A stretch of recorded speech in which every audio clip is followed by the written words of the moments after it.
Welcome, by Billy Bones. Segment 9, and segment 9 when we start doing some grinding. We're going to do some early liquid metal slime grinding using the Wishers Peak out of bounds. That will get us to a high enough level that we get no encounters going all the way through the Ruined Abbey, going all the way through all the plot stuff, all the way through unlocking Angelo. Now, because we're going to be getting a bunch of levels because of our really fast Wishers Peak grinding, we're going to kill liquid metal slimes that will give us a ton of experience, we'll get levels very quickly, we have to decide where we're going to put our points. Right now, our main goal for Hero is going to be get as many points into Spear as possible, that way he gets a good crit ability. Once he has a good crit ability, we have a better shot at taking out slimes, so we can grind even faster, because after we unlock Angelo, we're going to be grinding a lot of liquid metal slimes. That way, we're at a very high level, and we're good for the rest of the game. For Yangus, we want to make sure we get as many points as possible into axes, that way he can get his good axe crit ability, and we can again take out liquid metal slimes much faster. Jessica, we have a couple things we're doing. Our main goal with Jessica, we want to make sure she gets Magic Burst, but that's at rank 100, and it's going to be quite a while before she's a high enough level to put 100 points into anything. What the game does, it checks what level you are, and then it checks how many points you have in a skill, and if your level's too low, it won't let you go beyond a certain point for the point levels in that skill. So basically it doesn't want you to specialize too early, it wants you to spread your points around.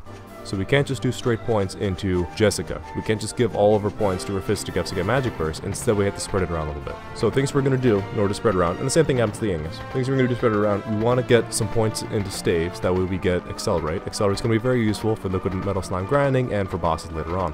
Also, because we will probably not yet be at a Magic Burst level by the time we do the Argon Lizard fight, which is our next boss fight coming up, we want to get points into Twin Dragon Lash. Because the plan right now, you want Jessica, her entire point on your team is she is your main damage dealer. When you first start out with Jessica, you think, okay, she's like a mage or something, I guess, maybe she's doing...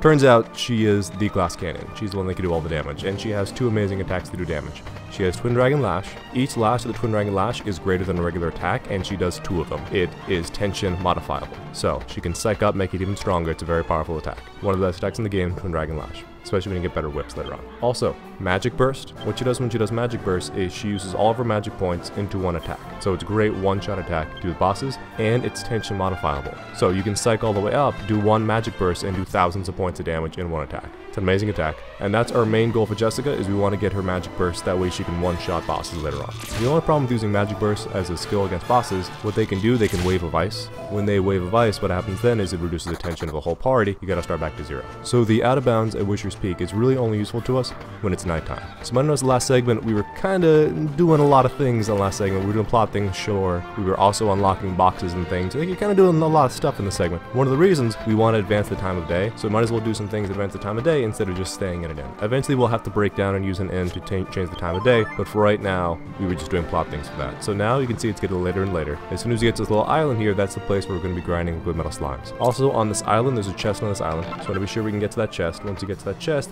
has an amazing item. The amazing item is that dew. That dew, if you use that dew, it will heal your entire party. So when you go open up that chest to get the dew, and again, the Saber Cat doesn't like chests, he likes to clip through them and stuff. It's very hard to open up chests around a Saber Cat. We whistle, here we go, here's the spawn we want, all these metal slimes. Now the bad news is that we don't have the best crit abilities. So we don't have the best shot at taking out slimes, so we got a lot of luck we gotta do. We need a lot of luck to get liquid metal slime kills, because our crit abilities are the weaker crit abilities. Once we have better crit abilities, between the two of us, every turn we should be taking out a liquid metal slime, and then what we can do is we can have Jessica accelerate and move everybody even faster. And even though Jessica has really good equipment, we need her to be defending every single turn because she doesn't have very good defense yet. She's the lowest level of our entire party. Luckily, Hero comes through. He gets those two liquid metal slime kills that give us a bunch of experience. That is the equivalent of taking out 16 metal slimes. So you can imagine trying to kill metal slimes one by one. Yeah, we can get them to spawn in groups of 8, but it's going to take forever to get 16 kills. Because again, we have the weaker crit abilities. So instead we pop over here, we kill 2, we're now at a very good level. And now we're distributing our points as we talked about before. And we start running into the problem, as you already know. Yangus, he gets a bunch of points with every level up. The reason why the game does that, Hero is already at a pretty good state, he's very well balanced, so they give you very few points for Hero because they figure, you know, he's already really strong. He's a pretty good tank healer, Hero, just out of the box.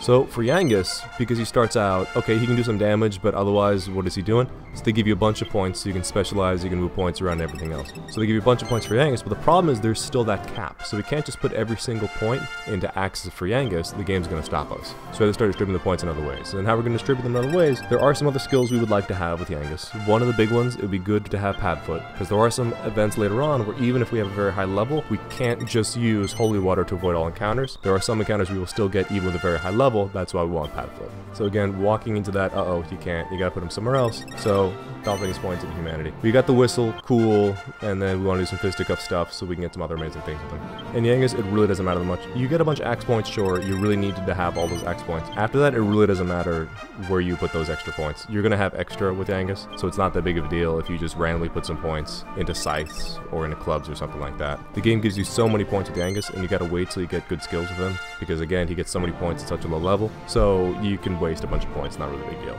For Yangus, the best damage comes from axes. He can helm split, he's got amazing axes. The only real alternative some people do will be scythes, and that's people who want to collect every single item. They'll put in a scythe because he has a tactic where he does stainless steel sickle, where he has a very slight chance of stealing from the opponent. It's not a really good chance, it's a very slight chance. A little better than the drop rate. So they'll do that, and they'll just make sure they attack with that every time, so that way they can get better drops and better rare drops, because this game does not like giving rare drops. Rare drops are actually rare in this game. Not like other games where, okay, the rare drop, that's 100.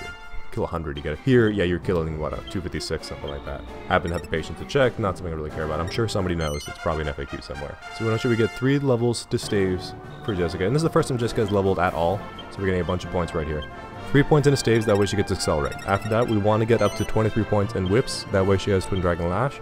After that, every single point we want to be dropping into fisticuffs.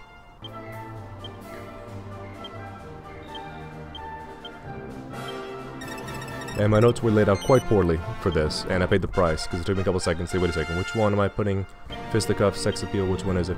Because originally, one of the things you would do would be to put points in a sex appeal, that way you can reduce your opponent's tensions for certain boss battles, and that would be if you're just going to go whips the entire way. But because we can luck manipulate a little bit, we want to go magic burst the whole way to get those one shots. So that's why you see me here flipping with my notes, and nope, no, okay, fisticuffs, there we go. Everything's good, fisticuffs.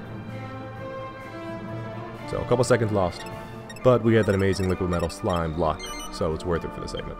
When you're attributing your skill points, you want to be all the way right on the D-pad. That way it moves the skill points even faster. That way you can mash. Because if you mash, it'll increase it, and if you hold down in the direction, it'll increase it. So the fastest way to increase it is to both mash and hold on a direction with the D-pad. But if your direction's not quite perfect, you'll go up to the next one and give some points over there, so you gotta go back and fix it. When you're building Jessica, even casually, her best skills, whips is by far the best weapon for her. Now, some people will put points into daggers, because at a high enough level, Jessica can then start using swords, so then she can also use a falcon blade, and then you can have Jessica using a falcon blade, Hero using a falcon blade, Angela using a falcon blade, every single person using a falcon blade, and then you can take out metal slimes pretty easily. So what we're doing right now, just going to use a wing, go to my Abbey, do the save, and then the next segment is just going to be pure Angelo plot. So our plans after this segment, what we're going to do next, we have a bunch of Angelo plot to go through. We want to do the Tortured Soul skip, so we don't have to do that boss battle at all, save some time with that, do all the Angelo plot stuff. Then after that, we'll unlock Angelo, and we'll do a whole bunch of grinding, just like you saw here. Get out of bounds, find some liquid metal slimes, kill as many as possible.